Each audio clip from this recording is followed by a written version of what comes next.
Hey guys, and on today's video, we're gonna be purchasing the battle pass. So let's get started. First of all, what you guys should do is get some V-Bucks. So here are your V-Bucks, buy some V-Bucks. And then once you guys go into passes, there's the battle pass. You guys can also see the passes under shop. So second option, we'll say Springfield battle pass. That's just a regular battle pass. So if you tap on it, you're gonna see this. And by the way, even if you went to passes, it would take you here regardless. Or you guys could do the crew. The crew is a monthly thing, okay? However, when it gets to the battle pass, you guys can buy V-Bucks. The crew is gonna be money every single month. I do have a video about that too. But anyways, we're gonna take a look just at the pass itself. So let's just tap on it, hold on X to it.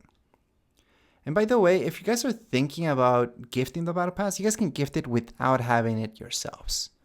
Anyways, right now that we just got the battle pass, we got this battle pass reward, and we can customize it as much as we like, or just claim it. I'm just gonna claim it for now, not customize. And right now we can go into passes.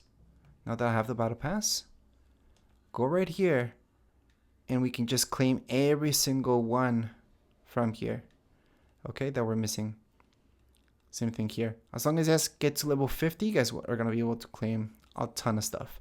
Anyways, as far as this video goes, we're all done. If you got some questions, comments, you guys can write down in the comments area. Don't forget to subscribe and like. Thank you.